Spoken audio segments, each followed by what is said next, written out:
Welcome. We are on to chapter 5 of Lord Fauntleroy. I'm loving this book so far. Chapter 5. It was late in the afternoon when the carriage containing little Lord Fauntleroy and Mr. Havisham drove up the long avenue which led to the castle. The Earl had given orders that his grandson should arrive in time to dine with him, and for some reason best known to himself, he had also ordered that the child should be sent alone into the room in which he intended to receive him. As the carriage rolled up the avenue, Lord Fauntleroy sat leaning comfortably against the luxurious cushions and regarded the prospect with great interest. He was, in fact, interested in everything he saw. He had been interested in the carriage with its large, splendid horses and their glittering harness. He had been interested in the tall coachman and footmen, with their resplendent livery, and he had been especially interested in the coronet on the panels, and had struck up an acquaintance with the footman for the purpose of inquiring what it meant. When the carriage reached the great gates of the park, he looked out of the window to get a good view of the huge stone lions ornamenting the entrance. The gates were opened by a motherly, rosy-looking woman who came out of the pretty, ivy-colored lodge. Two children ran out of the door of the house and stood, looking with round, wide-open eyes at the little boy in the carriage, who looked at them also. Their mother stood, curtsying and smiling, and the children, on receiving a sign from her, made bobbing little curtsies too. "Does she know me?" asked Lord Fauntleroy. "I think she must think she knows me." And he took off his black velvet cap to her and smiled. "How do you do?" he said brightly. "Good afternoon." The woman seemed pleased, he thought. The smile broadened on her rosy face, and a kind look came into her blue eyes. "God bless your lordship," she said. "God bless your pretty face. Good luck and happiness to your lordship. Welcome to you." Lord Fauntleroy waved his cap and nodded to her again as the carriage rolled by her. "I like that woman," he said. "She looks as if she liked boys. I should like to come here and play with her children. I wonder if she has enough to make up a company." Mr. Havisham did not tell him that he would scarcely be allowed to make playmates of the gatekeeper's children. The lawyer thought there was time enough for giving him that information. The carriage rolled on between the great, beautiful trees which grew on each side of the avenue and stretched their broad, swaying branches in an arch across it. Cedric had never seen such trees. They were so grand and stately, and their branches grew so low down on their huge trunks, he did not know then that the Dorincourt Castle was one of the most beautiful in all England, that its park was one of the broadest and finest, and its trees and avenue almost without rivals. But he did know that it was all very beautiful. He liked the big, broad-branched trees, with the late afternoon sunlight striking golden lances through them. He liked the perfect stillness which rested on everything. He felt a great, strange pleasure in the beauty of which he caught glimpses under and between the sweeping boughs. The great, beautiful spaces of the park, with still other trees standing sometimes stately and alone, and sometimes in groups. Now and then they passed places where tall ferns grew in masses, and again the ground was azure, with the bluebells swaying in the soft breeze. Several times he started up with a laugh of delight as a rabbit leaped up from under the greenery and scudded away with a twinkle of short white tail behind it. Once a covey of partridges rose with a sudden whir and flew away, and then he shouted and clapped his hands. "It's a beautiful place, isn't it?" he said to Mr. Havisham. "I never saw such a beautiful place. It's even prettier than Central Park." He was rather puzzled by the length of time they were on their way. "How far is it," he said at length, "from the gate to the front door?" "It's between 3 and 4 miles," answered the lawyer. "That's a long way for a person to live from his gate," remarked his lordship. Every few minutes he saw something new to wonder at and admire. When he caught sight of the deer, some couched in the grass, some standing with their pretty antlered heads turned with a half-startled air toward the avenue as the carriage wheels disturbed them, he was enchanted. "Has there been a circus?" he cried. "Or do they live here always? Whose are they?" "They live here," Mr. Havisham told him. "They belong to the Earl, your grandfather." It was not long after this that they saw the castle. It rose up before them stately and beautiful and grey, the last rays of the sun casting dazzling lights on its many windows. It had turrets and battlements and towers. A great deal of ivy grew upon its walls. All the broad open space about it was laid out in terraces and lawns and beds of brilliant flowers. "It's the most beautiful place I ever saw," said Cedric, his round face flushing with pleasure. "It reminds anyone of a king's palace. I saw a picture of one once in a fairy book." He saw the great entrance door thrown open, and many servants standing in 2 lines looking at him. He wondered why they were all standing there, and admired their liveries very much. He did not know that they were there to do honor to the little boy to whom all this splendor would one day belong. The beautiful castle, like the fairy king's palace, the magnificent park, the grand old trees, the dells full of ferns and bluebells where the hares and rabbits played, the dappled, lard-eyed, green deer crouching in the deep grass. It was only a couple of weeks since he had sat with Mr. Hobbs among the potatoes and canned peaches, with his legs dangling from the high stool. It would not have been possible for him to realize he had very much to do with all this grandeur. At the head of the line of servants there stood an elderly woman in a rich, plain black silk gown. She had grey hair and wore a cap.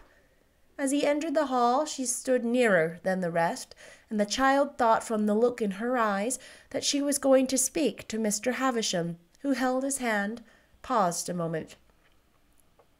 "This is Lord Fauntleroy, Mrs. Mellon," he said. "Lord Fauntleroy, this is Mrs. Mellon, who is the housekeeper." Cedric gave her his hand, his eyes lighting up. "Was it you who sent the cat?" he said. "I'm much obliged to you, ma'am." Mrs. Mellon's handsome old face looked as pleased as the face of the lodge-keeper's wife had done. "I should know his lordship anywhere," she said to Mr. Havisham. "He has the captain's face and way. It's a great day, this, sir." Cedric wondered why it was a great day. He looked at Mrs. Mellon curiously. It seemed to him for a moment as if there were tears in her eyes, and yet it was evident she was not unhappy. She smiled down on him. "The cat left 2 beautiful kittens here," she said. "They shall be sent up to your lordship's nursery." Mr. Havisham said a few words to her in a low voice. "In the library, sir," Mrs. Mellon replied. "His lordship is to be taken there alone." A few minutes later, the very tall footman in livery who had escorted Cedric to the library door opened it and announced, "Lord Fauntleroy, my lord," in quite a majestic tone. If he was only a footman, he felt it was rather a grand occasion when the heir came home to his own land and possessions, and was ushered into the presence of the old earl, whose place and title he was to take. Cedric crossed the threshold into the room. It was a very large and splendid room, with massive carven furniture in it, and shelves upon shelves of books, and the furniture was so dark, and the drapery so heavy, the diamond-paned windows were so deep, and it seemed such a distance from one end of it to the other, that since the sun had gone down, the effect of it all was rather gloomy. For a moment Cedric thought there was nobody in the room, but soon he saw that by the fire burning in the wild hearth, there was a large easy-chair, and in that chair someone was sitting, someone who did not at first turn to look at him. But he had attracted the attention in one quarter at least. On the floor, by the armchair, lay a dog, a huge tawny mastiff with body and limbs almost as big as a lion's, and this great creature rose majestically and slowly and marched toward the little fellow with a heavy step. Then the person in the chair spoke. "Dougal," he called, "come back, sir." But there was no more fear in little Lord Fauntleroy's heart than there was unkindness. He had been a brave little fellow all his life. He put his hand on the big dog's collar in the most natural way in the world, and they strayed forward together, Dougal sniffing as he went. And then the Earl looked up. What Cedric saw was a large old man with shaggy white hair and eyebrows, and a nose like an eagle's beak between his deep, fierce eyes. What the Earl saw was a graceful, childish figure in a black velvet suit, with a lace collar, and with love-locks waving about the handsome, manly little face, whose eyes met his with a look of innocent good fellowship. If the castle was like the palace in the fairy story, it must be owned that little Lord Fauntleroy was himself rather like a small copy of the fairy prince, though he was not at all aware of the fact, and perhaps was rather a sturdy young model of a fairy. But there was a sudden glow of triumph and exultation in the fiery old Earl's heart as he saw what a strong, beautiful boy this grandson was, and how unhesitatingly he looked up as he stood with his hand on the big dog's neck. It pleased the grim old nobleman that the child should show no shyness or fear, either of the dog or of himself. Cedric looked at him just as he had looked at the woman at the lodge and the housekeeper, and came quite close to him. "Are you the Earl?" he said. "I'm your grandson, you know, that Mr. Havisham brought. I'm Lord Fauntleroy." He held out his hand because he thought it must be polite and proper thing to do, even with earls. "I hope you are very well," he continued with the utmost friendliness. "I'm very glad to see you." The Earl shook hands with him, with a curious gleam in his eyes, just at first. He was so astonished that he scarcely knew what to say. He stared at the picturesque little apparition from under his shaggy brows, and took it all in from head to foot. "Glad to see me, are you?" he said. "Yes," answered Lord Fauntleroy, "very." There was a chair near him, and he sat down on it. It was a high-backed, rather tall chair, and his feet did not touch the floor when he had settled himself in it, but he seemed to be quite comfortable as he sat there, and regarded his august relative intently, but modestly. "I've kept wondering what you would look like," he remarked. "I used to lie in my berth in the ship and wonder if you would be anything like my father." "Am I?" asked the Earl. "Well," Cedric replied, "I was very young when he died, and I may not remember exactly how he looked, but I don't think you are like him."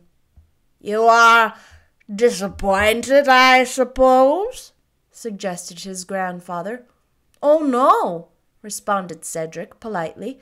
"Of course you would like anyone to look like your father, but of course you would enjoy the way your grandfather looked, even if he wasn't like your father. You know how it is yourself about admiring your relations." The Earl leaned back in his chair and stared. It could not be said to know how it was about admiring his relations. He had employed most of his noble leisure in quarreling violently with them, in turning them out of his house, and applying abusive epithets to them. And they all hated him cordially. "Any boy would love his grandfather," continued Lord Fauntleroy, "especially one that has been as kind to him as you have been." Another queer gleam came into the old nobleman's eyes. "Oh," he said, I have been kind to you, have I?" "Yes," answered Lord Fauntleroy brightly. "I'm ever so much obliged to you about Bridget, and the apple woman, and Dick." "Bridget!" exclaimed the Earl. "Dick! The apple woman!" "Yes," exclaimed Cedric. "The ones you gave me all that money for. The money you told Mr. Havisham to give me if I wanted it." "Ha!" ejaculated his lord. "That's it, is it? The money you were to spend as you liked. What did you buy with it? I should like to hear something about that." He drew his shaggy eyebrows together and looked at the child sharply. He was secretly curious to know in what way the lad had indulged himself. "Oh," said Lord Fauntleroy, "perhaps you didn't know about Dick and the apple woman and Bridget. I forgot you lived such a long way off from them. They were particular friends of mine. And you see, Michael had the fever." "Who's Michael?" asked the Earl. "Michael is Bridget's husband, and they were in great trouble. When a man is sick and can't work and has 12 children, you know how it is. And Michael has always been a sober man. And Bridget used to come to our house and cry. And the evening Mr. Havisham was there, she was in the kitchen crying, because they had almost nothing to eat and couldn't pay the rent. And I went in to see her, and Mr. Havisham sent for me, and he said you had given him some money for me. And I ran as fast as I could into the kitchen and gave it to Bridget. And that made it all right. And Bridget could scarcely believe her eyes. That's why I'm so obliged to you." "Oh," said the Earl in his deep voice. "That was one of the things you did for yourself, was it? What else?" Dougal had been sitting by the tall chair. The great dog had taken its place where Cedric sat down. Several times it had turned and looked up at the boy as if interested in the conversation. Dougal was a solemn dog who seemed to feel altogether too big to take life's responsibilities lightly. The old Earl, who knew the dog well, had watched it with secret interest. Dougal was not a dog whose habit it was to make acquaintances rashly, and the Earl wondered somewhat to see how quietly the brute sat under the touch of the childish hand, and, just at this moment, the big dog gave little Lord Fauntleroy one more look of dignified scrutiny and deliberately laid its huge lion-like head on the boy's black velvet knee. The small hand went on stroking his new friend as Cedric answered. "Well, there was Dick," he said. "You'd like Dick. He's so square." This was an Americanism the Earl was not prepared for. "What does that mean?" he inquired. Lord Fauntleroy paused a moment to reflect. He was not very sure himself what it meant. He had taken it for granted as meaning something very creditable because Dick had been fond of using it.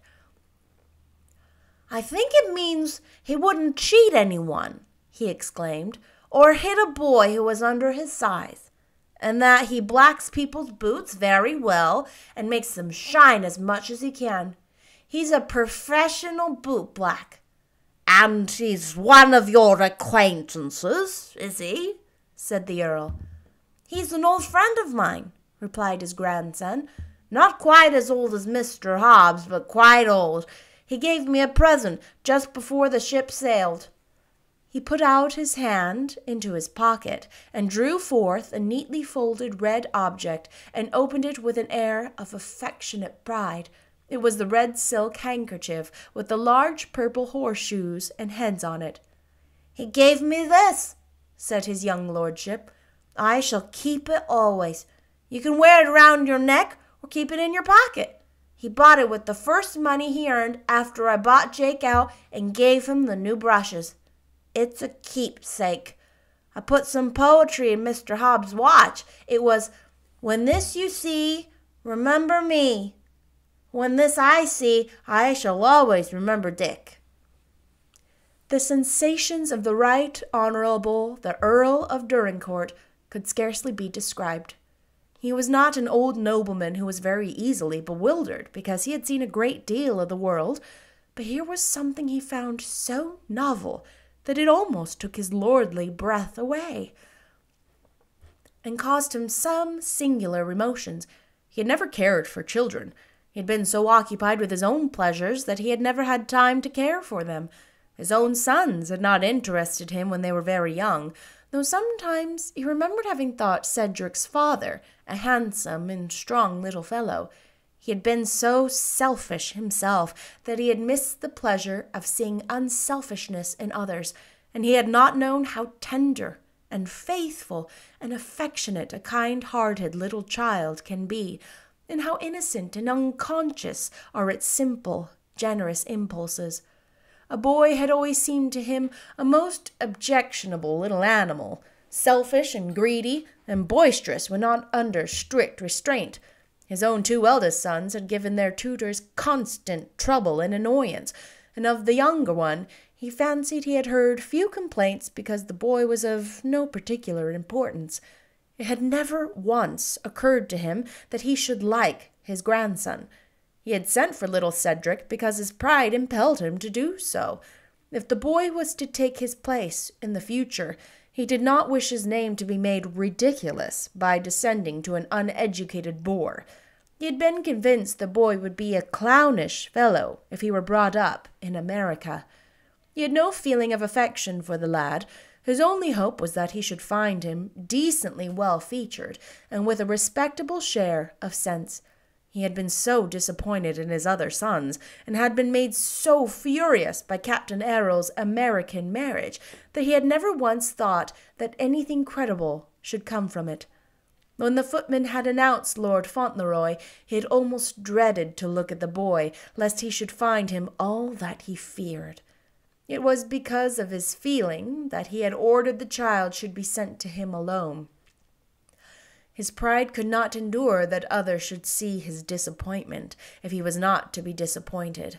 His proud, stubborn old heart therefore had leaped within him when the boy came forward with his graceful, easy carriage, his fearless hand on the big dog's neck. Even in the moments when he had hoped the most, the Earl had never hoped that his grandson would look like that. It seemed almost too good to be true that this should be the boy he had dreaded to see, the child of the woman he so disliked. This little fellow, with so much beauty and such a brave, childish grace. The Earl's stern composure was quite shaken by this startling surprise. And then their talk began, and he was still more curiously moved and more puzzled. In the first place, he was so used to seeing people rather afraid and embarrassed before him that he had expected nothing else but that his grandson would be timid or shy. But Cedric was no more afraid of the Earl than he had been of Dougal. He was not bold, he was only innocently friendly, and he was not conscious that there could be any reason why he should be awkward or afraid. The Earl could not help seeing that the little boy took him for a friend, and treated him as one, without having any doubt of him at all. It was quite plain as the little fellow sat there in his tall chair and talked in his friendly way that it had never occurred to him that this large, fierce-looking old man could be anything but kind to him, and rather pleased to see him there. And it was plain, too, that, in his childish way, he wished to please and interest his grandfather. Cross and hard-hearted and worldly as the old Earl was, he could not help feeling a secret and novel pleasure in this very confidence. After all, it was not disagreeable to meet someone who did not distrust him or shrink from him, or seem to detect the ugly part of his nature, someone who looked at him with a clear, unsuspecting eye, if it was only a little boy in a black velvet suit. So the old man leaned back in his chair and led his young companion on to telling him still more of himself, with that odd gleam in his eyes, watched the little fellow as he talked. Little Lord Fauntleroy was quite willing to answer all his questions, and chatted on in his genial little way quite composedly. He told him all about Dick and Jake, and the apple woman and Mr. Hobbs. He described the Republican Party in all the glory of its banners and transparencies, torches and rockets. In the course of the conversation, he reached the 4th of July and the Revolution, and was just becoming enthusiastic when he suddenly recollected something and stopped very abruptly. "What's the matter?" demanded his grandfather. "Why don't you go on?" Lord Fauntleroy moved rather uneasily in his chair. It was evident to the Earl that he was embarrassed by the thought which had just occurred to him. "I was just thinking that perhaps you mightn't like it," he replied. "Perhaps someone belonging to you might have been there. I forgot you were an Englishman." "You can go on," said my lord. "No one belonging to me was there. You forgot you were an Englishman, too." "Oh, no," said Judge Cedric quickly. "I'm an American." "You are an Englishman," said the Earl grimly. "Your father was an Englishman." It amused him a little to say this, but it did not amuse Cedric. He had never thought of such a development as this. He felt himself grow quite hot, up the roots of his hair. "I was born in America," he protested. "You have to be an American if you're born in America. I beg your pardon," with serious politeness and delicacy, "for contradicting you. Mr. Hobbs told me if there were any other war, I should have to be an American." The Earl gave a grim half-laugh. It was short and grim, but it was a laugh. "You would you?" he said. He hated America and Americans, but it amused him to see how serious and interested this small patriot was.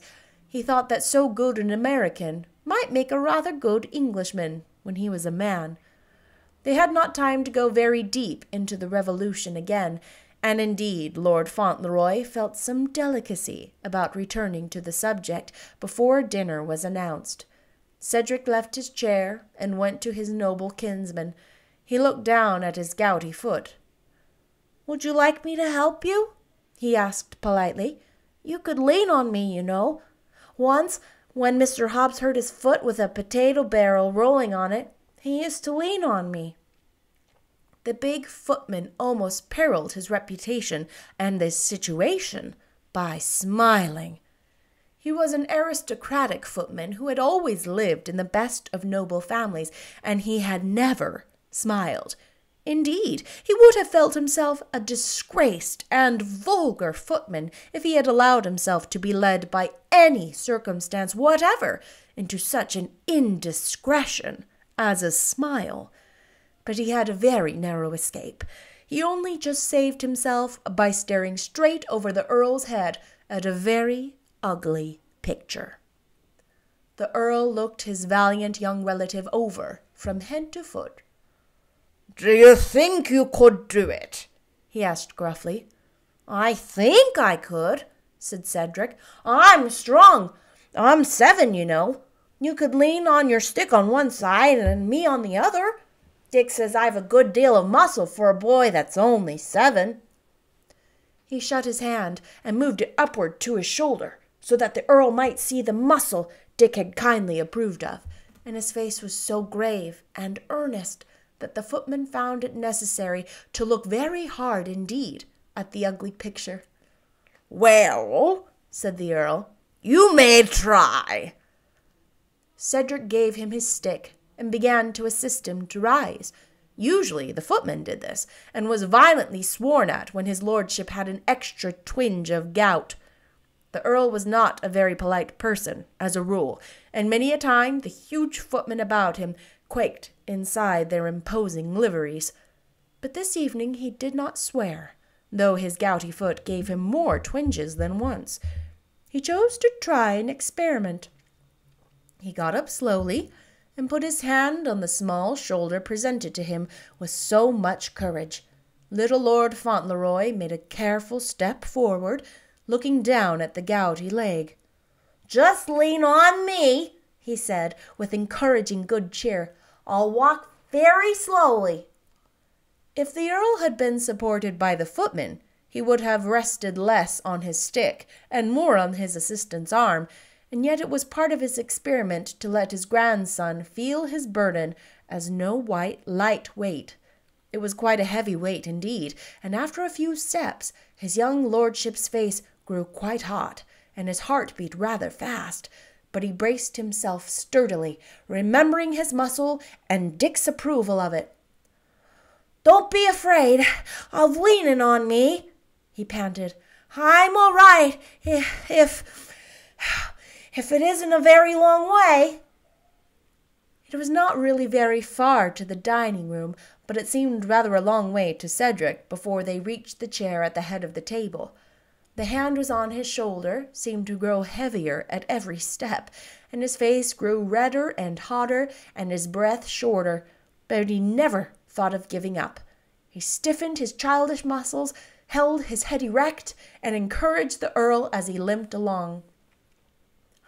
"Does your foot hurt so very much when you stand on it?" he asked. "Did you ever put it in hot water and mustard? Mr. Hobbs used to put his in hot water. Arnica's very nice thing, they tell me." The big dog stalked slowly beside them, and the big footman followed.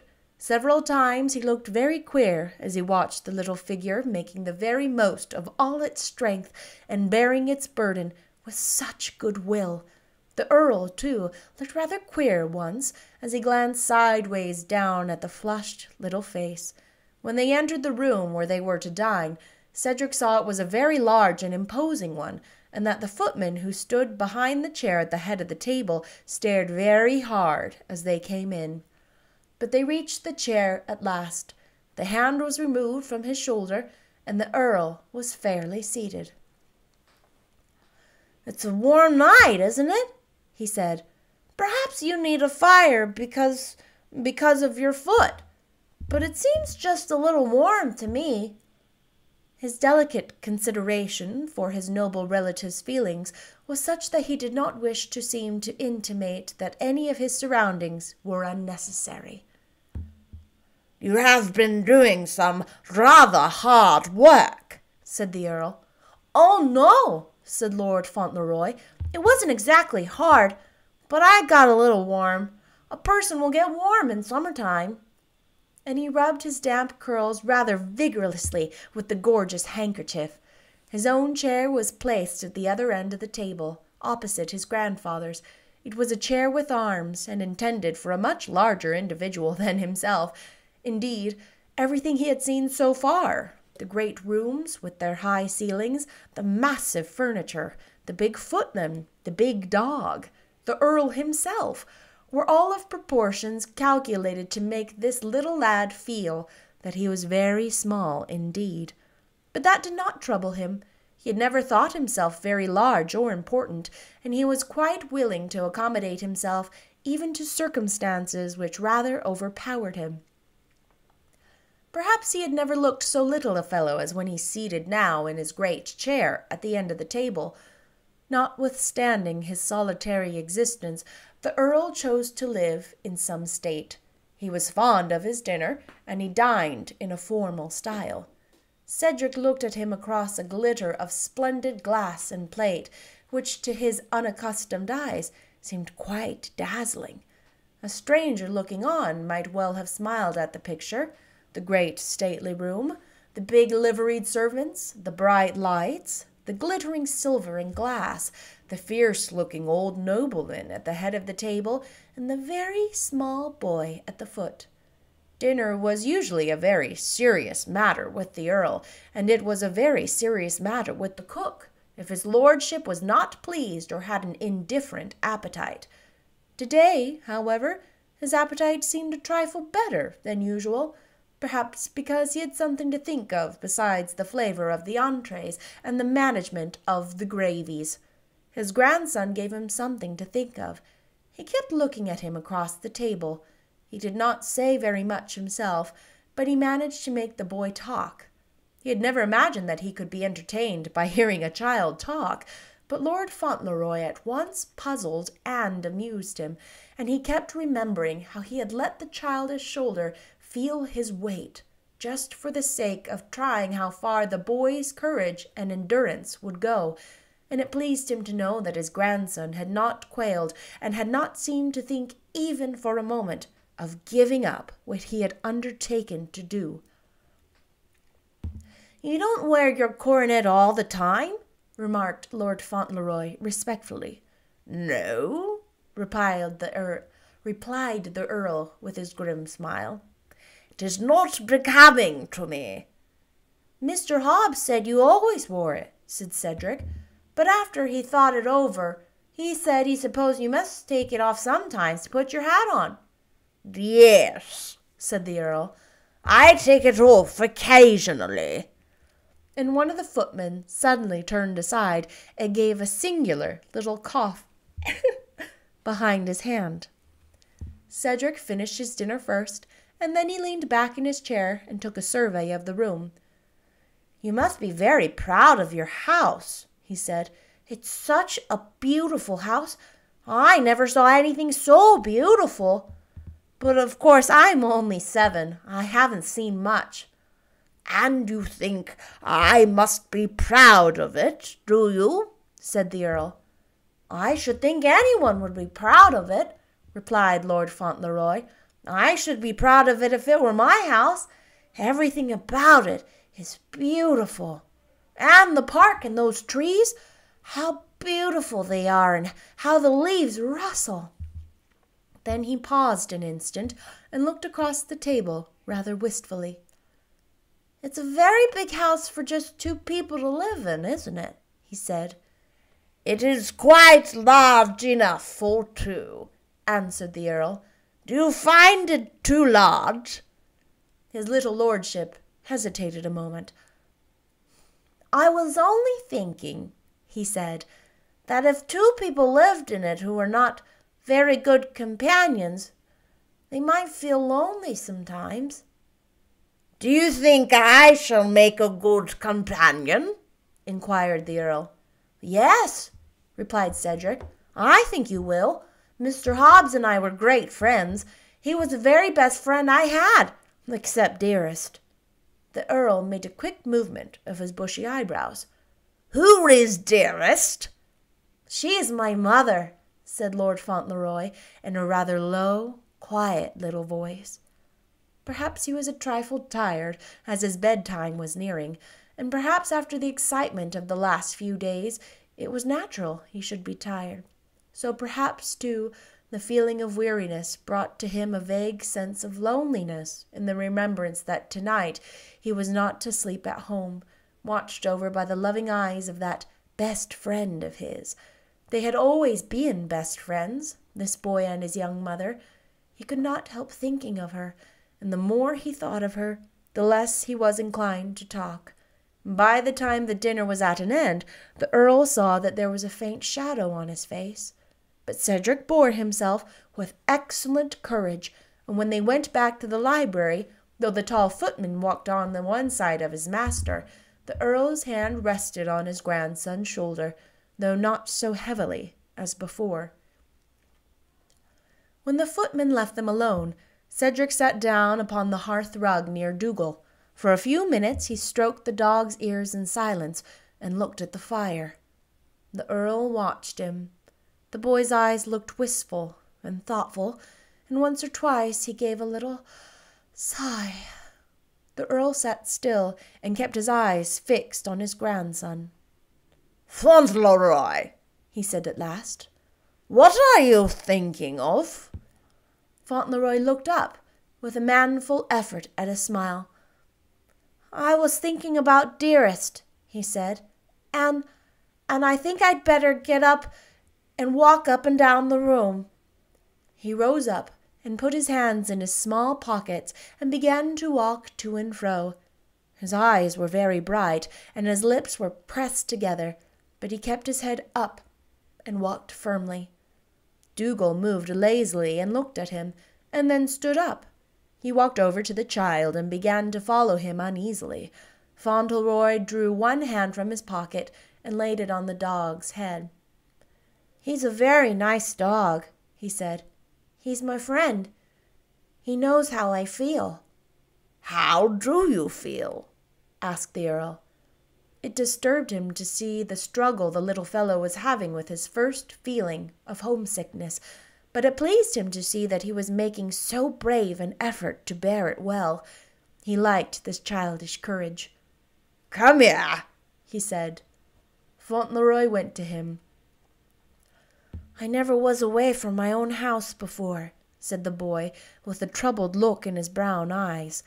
"It makes a person feel a strange feeling when he has to stay all night in another person's castle instead of in his own house.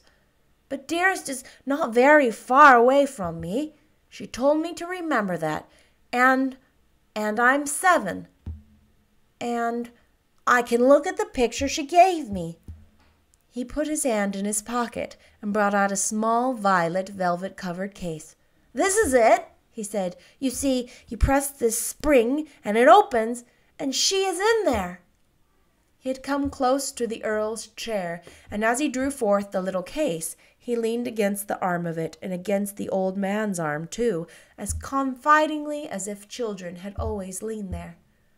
"There she is," he said, as he opened the case, and he looked up with a smile. The Earl knitted his brows. He did not wish to see the picture, but he looked at it in spite of himself, and there looked up at him from such a pretty young face, a face so like the child's at his side, that it quite startled him. "I suppose you think you are very fond of her," he said. "Yes," answered Lord Fauntleroy in a gentle tone and with simple directness. "I do think so, and I think it's true. You see, Mr. Hobbs was my friend, and Dick and Bridget and Mary and Michael, they were my friends too. But Dearest, well, she is my close friend, and we always tell each other everything. My father left her to me to take care of, and when I am a man, I am going to work and earn money for her." "What do you think of doing?" inquired his grandfather. His young lordship slipped down upon the hearth-rug and sat there with the picture still in his hand. He seemed to be reflecting seriously before he answered. "I did think perhaps I might go into business with Mr. Hobbs," he said. "But I should like to be president." "We'll send you to the House of Lords instead," said his grandfather.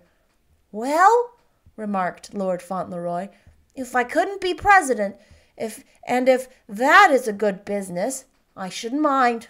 The grocery business is dull sometimes." Perhaps he was weighing the matter in his mind, for he sat very quiet after this and looked at the fire for some time. The Earl did not speak again. He leaned back in his chair and watched him. A great many strange new thoughts passed through the old nobleman's mind. Dougal had stretched himself out and gone to sleep with his head on his huge paws. There was a long silence. In about half an hour's time, Mr. Havisham was ushered in. The great room was still very still when he entered. The Earl was still leaning back in his chair. He moved as Mr. Havisham approached, and held up his hand in a gesture of warning. It seemed as if he had scarcely intended to make the gesture, as if it were almost involuntary. Dougal was still asleep, and close beside the great dog, sleeping also, with his curly head upon his arm, lay little Lord Fauntleroy. Oh, that's the end of chapter 5. That was a super long one. Oh, and that totally touched my heart. Like, this hardened old man with all his money and his things, and the brave innocence, unabashed courage of this little boy is just breaking him down so quickly. Oh, it's so beautiful how he's just, don't bother. Oh, shh, don't bother him. Oh, I'm already so head over heels with this book. They better not mess it up. The end better not be tragic, or I will be really mad. You know what I mean? I will see you next time with chapter 6. Chapter 6 looks... Ooh, it looks a little shorter, but still pretty long. Chapters are long, but there aren't many chapters. So I will see you next time with Chapter 6.